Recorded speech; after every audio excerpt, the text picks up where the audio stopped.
Hola a todos, el día de hoy me encuentro acompañado de dos colegas, abogados, son docentes universitarios. Por un lado está el doctor Alexander Yantén Correa, por el otro está el doctor Álvaro Iván Enríquez. Nosotros formamos una firma jurídica ubicada en el municipio, en la ciudad de Popayán, que está en el edificio El Prado, oficina 305. Nos dedicamos a temas académicos de capacitación y también temas jurídicos. El día de hoy hemos decidido grabar este podcast para abordar algunos temas académicos. El tema que vamos a debatir, a dialogar, a charlar, es el régimen probatorio en la virtualidad. Sean bienvenidos, compañeros, y vamos a abordar un tema esencial que surgió a partir de la ley 2213 del 2022. Y bueno, como un contexto, la justicia colombiana se volcó a la virtualidad. Por eso les voy a hacer una pregunta para que hablemos sobre ese tema. ¿Ustedes creen que este cambio fortaleció el acceso a la justicia o por el contrario debilitó las garantías procesales tradicionales, como por ejemplo el principio de la inmediación? Vamos primero con el doctor Alexander Yantén. Bueno, muchas gracias por la invitación, doctor Camilo, doctor Álvaro Iván. Me uno a las palabras que hace el doctor Camilo. Esperemos que la firma jurídica no solamente sea un apoyo para la representación judicial, sino también como un escenario de capacitación tanto para estudiantes como profesionales. Específicamente, entrándonos en su pregunta, Camilo, creo que la digitalización que se implementó, la virtualidad que se implementó a través de la ley 2213 del 2022, generó unas situaciones favorables y desventajas. ¿Qué situaciones favorables generó? Pues específicamente la democratización de la administración de justicia y la agilización de los medios de prueba.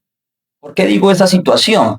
Porque específicamente a través de los medios de pruebas digitales o el acceso a la administración de justicia a través de medios digitales, permite que de alguna manera el acceso sea más ágil. Quienes van a rendir testimonios a través de interrogatorio de partes, de dictamen periciales, etcétera, pues lo puedan hacer de manera remota.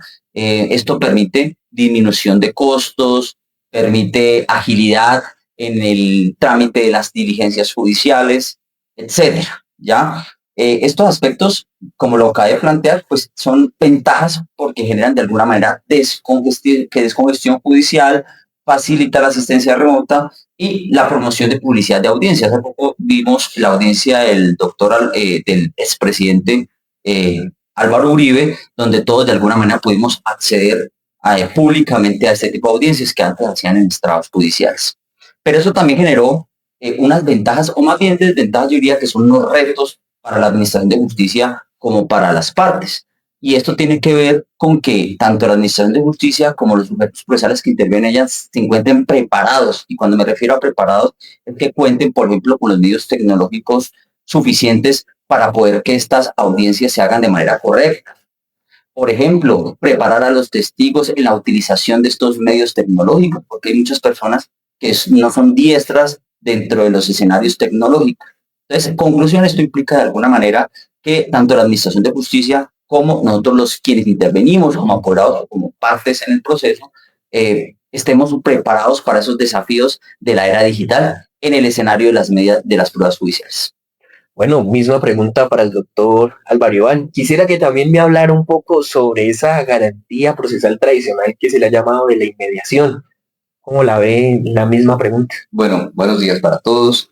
Doctor Alexander, doctor Camilo, gracias. Estos espacios son muy importantes que los trabajemos y que se hable nuestros puntos de vista. Claro está, admitiendo también otras posiciones. De eso se trata, lo lindo del derecho. Primero que todo, yo voy a decir algo. Cuando se dice que nos volcó la ley 2213 a la virtualidad, yo agregaría algo, no solo a la ley 2213. Esto nos cogió en pandemia. Decreto 806 del 2020 fue el primero que nos hace el sacudón. Entonces la virtualidad se empieza a aplicar desde el decreto 806. Lo segundo, coincido con el doctor Alexander. Hay vicisitudes, cosas buenas, cosas que han sido un poco complejas, no malas, complejas. Cosas buenas, usted presenta su demanda desde su casa o desde su oficina. Ya no tiene que ir copia para el archivo, copia para el traslado, artículo 89 del CGP, que tocaba hacerlo. Usted ya se evita eso. Ya no tiene que ir al Palacio Judicial a hacer la fila, radicar, mal foliado, doctor, regrese. Bueno, De pronto esas son cosas buenas. Cosas que nos ha traído complicación un poco, por ejemplo, el tema de notificación, eso ha sido una polémica. Desde que salió la sentencia C420 del 2020, dijeron, tiene que haber un acuso expreso tácito de haber recibido, artículo 20 y 21 de la 527, ya nos empieza a poner un poco de... Y ha sido el común denominador, las notificaciones, que sí cuento los 2 días, que no los cuento, diferentes posturas de grandes tratadistas. La simultaneidad, ha habido complejo de entender eso, y por supuesto, lo que hoy nos trae el podcast que nos invita doctor Camilo, que es la parte probatoria. Pero usted me pregunta, para rematar mi intervención, sobre la inmediación o la inmediatez. Yo pienso algo, me apego a una cuestión que dijo el doctor Marcos Quirós, que es magistrado auxiliar de la Corte Suprema de Justicia. Él dijo que el principio de inmediación o de inmediatez no solamente se lo puede considerar con la vista, sino con los sentidos, olfato, bueno, de todas las formas, dijo. Quiere decir que ese principio de inmediación o de inmediatez del artículo sexto del Código General habla de que tiene que ser de manera personal, más no presencial, que es diferente. Entonces, con eso diría yo que no está afectando totalmente. Hay unas sentencias novedosas, incluso de hace un mes, que salieron y habló al respecto. Bueno, muy interesante la respuesta de los dos. El tema de la virtualidad podríamos manejarlo como un tema que está en evolución. Que si bien se reprodujo a partir de la pandemia, está en constante evolución y pues eso es lo que nos ha traído aquí para hablar de las garantías también tradicionales como la inmediación. Miramos una postura interesante que es acerca de que en vez de debilitarse también se puede fortalecer con todos los sentidos la jurisprudencia que está saliendo. Muy interesante la postura de los dos, pero pues bueno, vamos a hablar un poco más ya de pruebas y por eso vamos a abordar unas preguntas puntuales y quisiera hacerle una al doctor Alexander. Es acerca de la prueba documental en la virtualidad. Antes era el expediente físico el que dominaba el proceso y a los abogados litigantes, que era el papel, los sellos, las firmas, estar allá en el despacho, las carpetas. Hoy en día eso ha cambiado y hablamos de mensajes, de datos, PDFs, incluso las cargas en plataforma como el Drive, el link de Drive. Doctor, ¿qué ventajas y riesgos ven en ese tránsito del documento físico al digital? Bueno, en relación con la prueba documental electrónica o documento por mensaje de datos, lo primero que hay que señalar, doctor Camilo y doctor Álvaro Iván, es que esta no nace con la ley 2213 del 2022. De hecho, ya se hablaba a la luz de la ley de comercio electrónico de el documento por mensaje de datos. En su artículo segundo se señala que es aquella información generada, enviada, recibida, almacenada o comunicada por medios electrónicos, llámese correo electrónico, llámese Facebook, Telegram, etcétera, ¿ya? Es decir, no es algo nuevo, es algo que ya se venía manejando. Posteriormente, el legislador del Código General del Proceso en el 2012, pues lo acuñó dentro de uno de los escenarios de los documentos al manifestar que el mensaje de datos hace parte de una de las clases de documentos. Es decir, el legislador lo acuñó propiamente, oficialmente, lo estableció como una norma, ¿ya? Es importante plantear que el legislador del Código General del Proceso, como el legislador de la Ley de Comercio Electrónico, pues señaló que el documento en físico, el documento por mensaje de datos, tenía la misma eficacia o validez jurídica, es decir, se le da el mismo tratamiento. Y ahí es importante plantear lo siguiente. Hay un principio, una función de todo documento que tiene que rescatarse, es el principio de autenticidad. Y el principio de autenticidad hace referencia a que se tiene la certeza de quién lo elaboró. En ese orden de ideas, el mismo artículo 244 y 247 señala que tanto los documentos en físico como los documentos por mensaje de datos gozan de la misma presunción de autenticidad. Ahora, el 247 habla acerca de la valoración de los mensajes de datos y dice que los mensajes de datos serán valorados conforme al mismo formato en que fueron generados, enviados, recibidos, etcétera, o reproducidos. Es decir, que yo puedo aportar en un proceso judicial un documento electrónico o por mensaje de datos, si me lo enviaron por correo electrónico, reenviarlo al juzgado. Si lo tengo el documento en un dispositivo, enviarlo al despacho judicial para que hagan la respectiva inspección judicial, pero también señala el segundo inciso que la simple impresión en papel de un mensaje de datos tendrá el mismo valor que el resto de los documentos, las mismas reglas. Es decir, yo puedo o hacerlo como lo acabé de plantear o imprimir la captura de pantalla en WhatsApp, la captura de pantalla del correo electrónico, de la trazabilidad de la transacción, etcétera. Y tendrán los mismos efectos y el efecto más importante es el efecto jurídico de la presunción de autenticidad. Yo diría que ese aspecto permitió la agilidad de la administración de justicia y la asequibilidad de la prueba de los hechos por las partes. Doctor, ¿y usted ve algún riesgo en esta nueva virtualidad, los despachos judiciales de parte del litigante? ¿Ve algún riesgo? Yo pienso que el tema del riesgo del documento por mensaje de datos es un mito. Yo pienso que hoy en día el mensaje de datos, como tiene una asegurabilidad de un logaritmo, pues es difícil que se pueda romper esta trazabilidad del logaritmo para poder desvirtuar que ese documento no fue elaborado o no fue enviado por esa persona. Yo pienso que más bien hay una asegurabilidad respecto a este tipo de pruebas por medio del mensaje de datos. Perfecto, muchas gracias, doctor. Quisiera trasladarle esta pregunta para conocer alguna opinión del doctor Iván. No, yo pienso que el doctor Alexander lo ha dicho todo. Agregar algo, más bien. Acertadamente, él ha dicho que eso viene hace rato. Yo digo, sí, hay una confusión de la gente. Dice, no, estamos ahorita hablando de los mensajes de datos. Sí, estamos hablando ahorita porque lo pusimos en uso. Es decir, esto viene de la ley 527 del 99, es una ley que ya tiene 26 años, sino que no la habíamos prestado atención. El artículo 103 del Código General ya habló de esa ley cuando habla de las TIC. Y tampoco se le prestó mucha atención, pero llega pandemia, 2020, y dicen, bueno, ¿qué es esto de mensaje de datos? Es que hay una ley que está vigente hace mucho tiempo, pero no la habíamos utilizado, que es la ley 527 del 99. Bueno, y yo quisiera agregar algo pues a la opinión que ustedes han dado, y es acerca de, si bien no está tan ligado al documento, es la posibilidad que hoy en día tiene el abogado litigante de poder llevar un proceso a nivel nacional en cualquier ciudad del país. Totalmente. Y ello también implica, por ejemplo, usted poder conocer los expedientes digitales sin tener que acudir al despacho, estar solicitando copias, sino sencillamente por medio de un link acceder y conocer lo que ha sucedido en ese proceso. Totalmente de acuerdo. Bueno, yo quisiera abordar otra pregunta un poco más compleja, un poco que tú has tenido debate, y es acerca de los títulos valores en procesos virtuales. Doctor, ¿por qué es un tema complejo? En la práctica tradicional era sencillo llevar el documento, el título valor en físico a los estrados judiciales. Hoy en día, ¿cómo se garantiza la exigencia del original que pide la norma cuando todo se maneja en archivos digitales?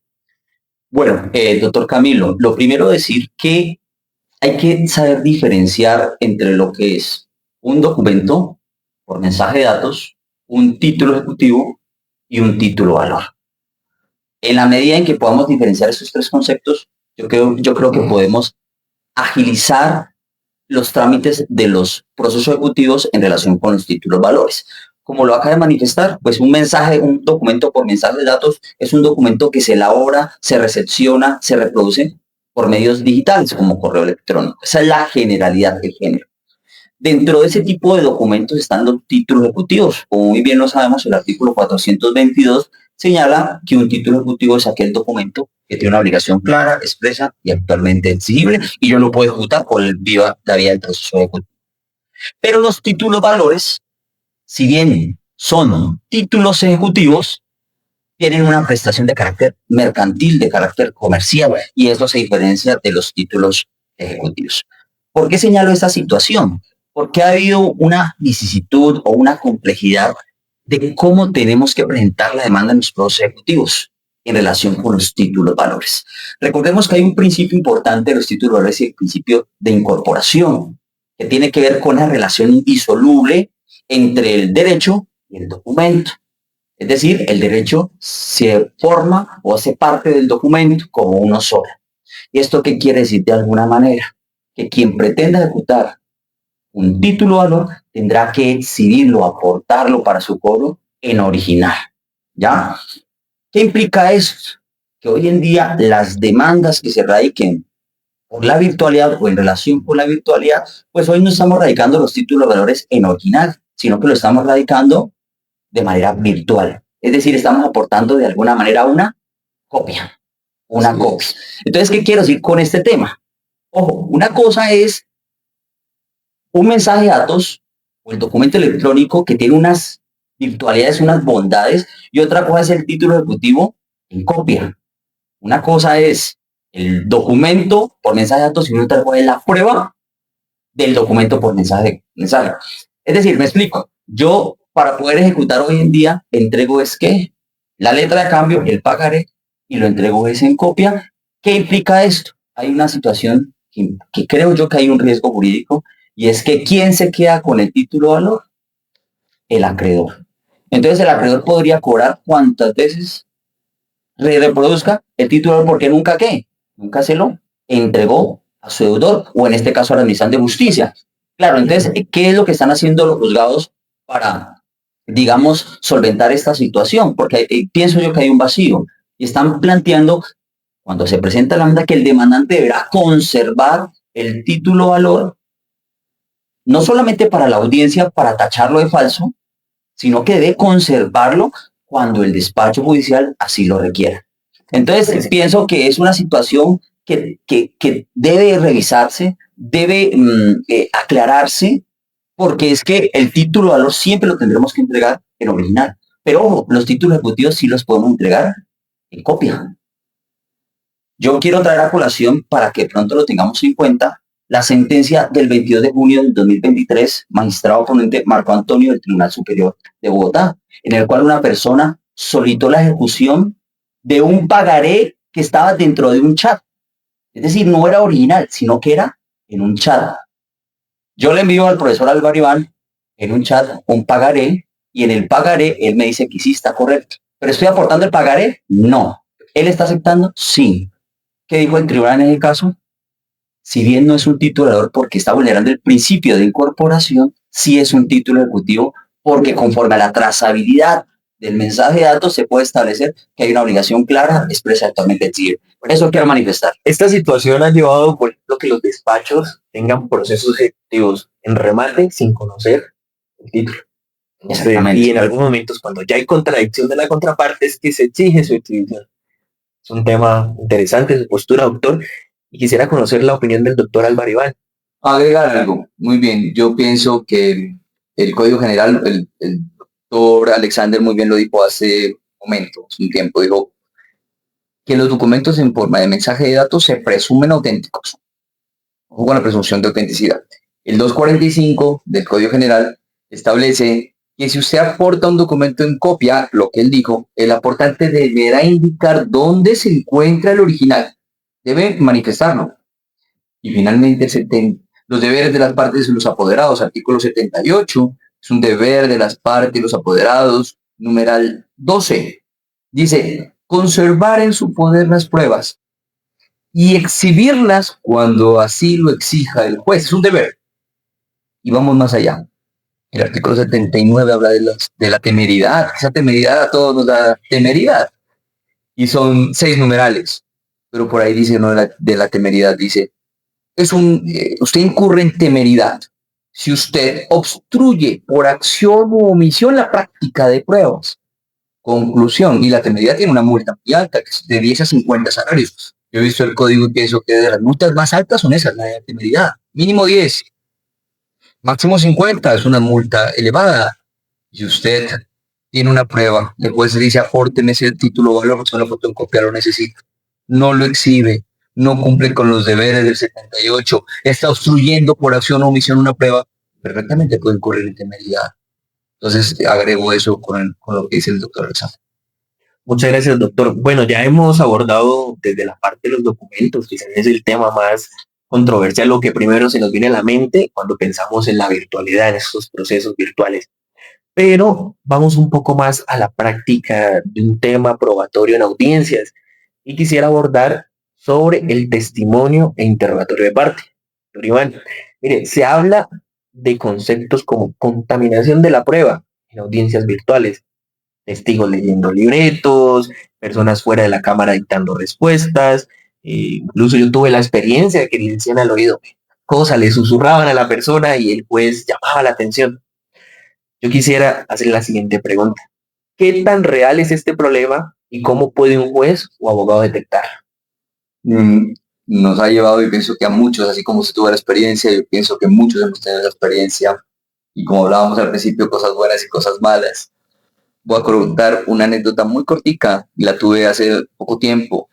Empezamos con una audiencia, a las 9 de la mañana empezaron los interrogatorios de parte, se hicieron bien, era una audiencia, siempre fue demorada. Hicimos receso al mediodía, la juez nos dijo que íbamos a hacer un receso, volvimos a la audiencia a las 2, y tipo 2:30 de la tarde uno de los testigos empieza a relatar, cuando le están preguntando, dice, es que yo estoy de acuerdo con lo que dijo Pedro Pérez por la mañana. Pause, pause, pause. ¿Cómo así? Entonces le dijo, entonces yo le lanzo la pregunta, o sea, ¿usted está desde qué horas en la audiencia? Se puso nervioso, volvió a ver a la abogada y dijo desde las 9. O sea, que se estuvo buscando todos los interrogatorios, todos los testimonios, había esta opción. Entonces uno dice, caramba, una contaminación, y es un ejemplo de lo que estamos viviendo. O sea, ¿qué espontaneidad puede haber en un testigo de ese tipo? Si en el mismo recinto los abogados permiten que esté detrás de cámaras escuchando lo que dice, lo que no dice. Y claro que se ha notado. Por ejemplo, uno ve el reflejo de los lentes a veces. Ve cómo se paran atrás y hay testigos o declaraciones de interrogatoриos de parte que voltean a ver por encima de la cámara, repiten las palabras. Entonces, contaminación, lamentablemente sí la hay. Es un tema complicado y es un reto que está viviendo ética la práctica probatoria virtual para testimonios interrogatorios. ¿Qué deberían hacer? A mi punto de vista, es complejo, repito, pero ahorita se habla de la nueva ley, la 2430 de 2024, que sale en octubre, que es la nueva ley estatutaria de administración de justicia. Y hay un artículo, que es el 122 de esa ley, y dice que se utilizarán los medios tecnológicos para la práctica de las actuaciones judiciales. Pero hay una salvedad, dice, sin perjuicio de la necesaria presencia que se puede hacer a las audiencias de diligencias destinadas a la práctica de pruebas. Conclusión, como estamos en ese proceso, no tenemos las herramientas, esa transparencia que debería haber, como dijo el doctor Ulises Canosa, pues que de eso no se trata en la práctica, ¿no? Que hay transparencia. Pero hasta eso yo pienso que toca echar mano de ese artículo. Es decir, perfectamente el juez, como supremo director del proceso, podrá decir, venga, esta audiencia requiero presencialidad, necesito interrogar, necesito ver, ya, y eso será, claro, bajo su criterio de la sala crítica, porque no tenemos, por lo pronto ahora, no tenemos otras herramientas. Es lo que yo considero. Bueno, y el uso de alguna herramienta que permita conocer el contexto en el que está ese testigo, ¿se puede hacer en una audiencia, doctor? Es complejo, al punto que yo he pedido en audiencias un paneo general. Y Sí, le digo, lo he realizado también. muchos lo hemos hecho. Dicen, su señoría, le están diciendo, por favor, y hasta que el juez dice, sí, por favor haga un paneo del recinto donde usted se encuentra. Y empiezan a mover el equipo por el cual están conectados, hasta que yo hago el giro. Las personas que están ahí han desaparecido. Y no se ve a nadie. Y no se ve a nadie. La herramienta es compleja por lo que hablaba el doctor Alexander al inicio, yo coincido con él.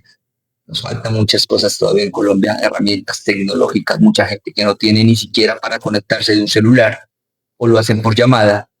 Entonces, ¿hasta qué punto hay esa transparencia o que no haya ese principio de inmaculación de la prueba y toda esa contaminación? Es complejo, el tema estamos en el proceso. Y no se pierde la credibilidad del testigo. Bueno, doctor, pues en ese orden de idea quiero trasladarle la misma pregunta y conocer su opinión, doctor Alexander Yantel, sobre este testimonio interrogatorio de parte cuando se contamina en el transcurso de una audiencia. Bueno, estoy de acuerdo con el profesor Álvaro Iván. Pueden haber muchos escenarios de contaminación, no solamente lo que usted plantea, sino que el testigo o quien va a rendir esa declaración puede tener una doble pantalla en el computador, puede tener letreros alrededor de la oficina. Pueden haber muchos escenarios en los que puede haber una contaminación de la prueba. Sin embargo, conforme al artículo 43 del Código del Proceso, el juez tiene poderes de instrucción y ordenación para poder corregir las posturas que estén haciendo o estén frente a la declaración de esa persona.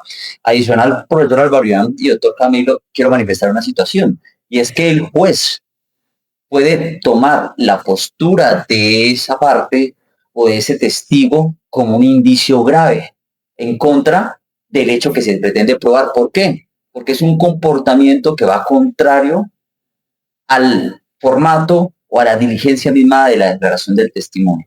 Es decir, el juez tiene varios elementos que puede tener en cuenta para poder persuadir a quien está haciendo esa intervención, para poder corregir su postura, corregir al abogado y hacer el correcto funcionamiento de la diligencia.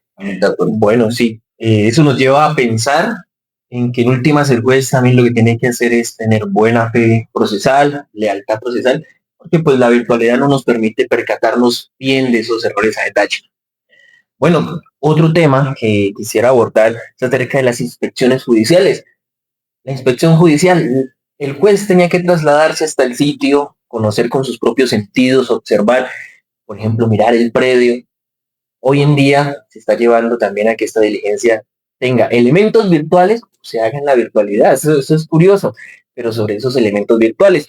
Siempre ha sido un medio probatorio basado en los sentidos del director, que es el juez. Es ver, oír, incluso percibir olores. Hoy se habla de inspección judicial con drones o cámaras remotas. Doctor Alvarino, quisiera hacerle la siguiente pregunta. ¿Se afecta la inmediación del juez al depender de un dispositivo tecnológico? Buenísima la pregunta. Ha creado un poco de polémica la cuestión. ¿Qué pienso yo? Vuelvo y me retrocedo un poquito a lo que hablé hace un rato sobre la inmediación del artículo 6, que dice que debe ser de manera personal, dice la norma, pero no limita a que tenga que hacerse presencial o virtual. Ha habido esa confusión de pronto. Miren que ahorita reciente sentencia del Tribunal Superior del Distrito Judicial de Bogotá, sentencia del 20 de junio de este año, hubo una apelación por una nulidad de un curador ad litem porque dijo que la inspección judicial en un proceso declarativo de pertenencia debió hacerse de manera física y presencial por el juez. ¿Qué dijo el tribunal? Dijo, no hay que confundir lo que es la parte presencial física a la parte personal. Conclusión, si yo me voy a esa sentencia que reciente de este año, el 25 de junio de 2025, digo, artículo 171 del Código General establece que el juez puede hacer las pruebas también por medio de videoconferencia, telecomunicaciones o cualquier otro medio. 71. Es decir, conclusión, para mí sí es posible defender capturas o transmisiones de dron en vivo, ¿cierto? Siempre y cuando el juez controle y dirija esa diligencia, precisamente para garantizar la inmediatez y la contradicción. Interesante la sentencia que nos comenta, doctor. Yo quisiera reflejar algo ahí, y es que pongámonos en una situación práctica, un predio de gran extensión, el cual sea montañoso, de difícil acceso, un dron perfectamente puede garantizar que el juez incluso pueda ver, pueda percibir esos lugares que él personalmente no puede llegar. Y hace la diligencia mucho más rápida. Un predio de 20 hectáreas, por ejemplo, miremos que esté en una diligencia de inspección o algo, sirve que el juez pueda hacerlo más ligero. Quiero conocer la opinión del doctor Alexander Yantén frente a este tema de los drones o cámaras en inspecciones judiciales. Bueno, yo simplemente quisiera añadir un temita, y es que la inspección judicial no solamente es sobre predios o terreno. La inspección judicial también puede ser sobre personas. Entonces, piensen usted una persona que tenga una enfermedad terminal y se requiera hacer la inspección de esa persona. Pienso que ese canal digital agilizaría un poco la recolección de esa prueba y la acreditación del hecho que pretende establecer. Conclusión, estoy de acuerdo con el profesor Álvaro Iván de que la tecnología debe servir a la administración de justicia para determinar los hechos, porque al final de cuentas lo que se pretende en un proceso judicial es llegar a la verdad material.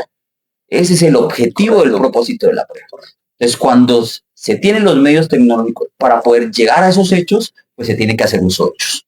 Claro, concluyo esa pregunta mencionando que es posible, entonces, en la inspección judicial hacerse el apoyo tecnológico, pero me gustó las limitaciones que incluso señaló el doctor Álvaro Iván, es que el juez esté ahí en la diligencia y esté verificando lo que se está realizando y las imágenes que se están tomando en tiempo real, en tiempo real. Bueno, una reflexión final que quisiera plantearle a los dos, y es que si tuvieran que resumir en una sola palabra ¿Cuál creen que es el mayor reto del régimen probatorio en la virtualidad, la confianza, técnica, la normatividad? ¿Usted con cuál se quedaría? ¿Cuál propone, doctor Alexander Yantel? Pues yo pienso que el tema de la confianza. Recuerden ustedes que el artículo 83 constitucional habla acerca del principio de buena fe y que las personas, cuando actúan frente a la administración de justicia y el mismo juez, se les presume que actúan correctamente. Entonces, debemos plantear el escenario de la administración de justicia bajo la confianza de que el abogado del litigante, como sus testigos, como los demás sujetos que intervienen, actúan de manera correcta. ¿Para qué? Para que la administración de justicia progrese, siga en ese camino digital. No podemos retroceder, lo que tenemos es que adaptarnos, los abogados litigantes, los jueces, a esos nuevos desafíos que nos impone la virtualidad, el uso de los medios tecnológicos, pero para eso debemos partir de la presunción de buena fe, es decir, de quienes intervienen en una diligencia judicial actúan de manera correcta. Doctor Iván. Pues eso es lo bonito del derecho, ¿no? Yo discrepo un poco con el doctor Alexander. ¿A qué voy? Usted me dice, ¿qué palabra? ¿No es cierto? Y usted me propone confianza, técnica y legalidad y normatividad. Bueno, me encantaría que usted me ponga la opción D y me diga de todas las anteriores, diría yo, perfecto. Pero usted me dice una. Yo me voy por la técnica. ¿Por qué? Es real lo que dice el doctor Alexander y se basa en un principio constitucional, por demás, y es verdad. Apoyo mucho lo que dice el doctor maestro Ulises Canosa, una eminencia, un referente muy grande en Colombia del derecho probatorio. Pero lamentablemente la práctica no nos permite esa cuestión no hablemos solo de abogados, de las partes, testigos, gente, corrupción que abunda. Entonces, si yo me voy netamente a la confianza, que sería un ideal, que no, es fabuloso que digamos todo así, que la práctica sea así. Pero yo pienso que esto más allá va con técnica, para poder, sí o sí, por medio de la técnica, y como usted utiliza el mecanismo probatorio ideal, pueda llevarse a cabo la verdadera, la eficiencia que es la verdad material que deseamos conocer. Bueno, y yo me quiero unir a esta reflexión. Yo prefiero ustedes dos, yo me quedaría con la normatividad. Si bien la normatividad ha ido avanzando, la jurisprudencia ha ido avanzando en el tema, yo siento que la tecnología siempre va un paso adelante y la normatividad no debería que quedarse atrás. Hay avances que deben que hacerse. Tenemos el tema, por ejemplo, de la IA. Ahora en el tema probatorio hemos visto varias deficiencias también que se pueden mejorar. Reformas. Algo, por ejemplo, cuando salió el Código Penal del Proceso, se demoró en entrar su vigencia, en su aplicabilidad, porque los despachos judiciales estaban desactualizados en temas tecnológicos. Hoy en día la pandemia fue un golpe que nos llevó ese impulso a estar en la tecnología. Y bueno, yo creo que nos falta normatividad y más desarrollo jurisprudencial, pero se tienen buenos avances. O sea que podríamos decir de todas las anteriores. Todas las anteriores. Todas las anteriores. Bueno, les agradezco mucho el espacio, este conversatorio que tuvimos. Le agradezco a las personas que están escuchando u observando el podcast. De todas maneras, también les queremos presentar nuestra firma jurídica, LEN Grupo Jurídico, que estará ofertando cursos para el examen de unidad, ayuda en preparatorios para formación de futuros abogados, capacitaciones a empresas, entre otros servicios. Síganos en nuestras redes sociales, en Facebook, en Instagram, y estaremos alimentando con más espacios como estos, más podcasts, temas novedosos, y este es el primero de los espacios. Muchas gracias por acompañarnos. No sé, doctor. Gracias, doctor. Gusto. Hasta luego. Hasta la próxima. Hasta luego.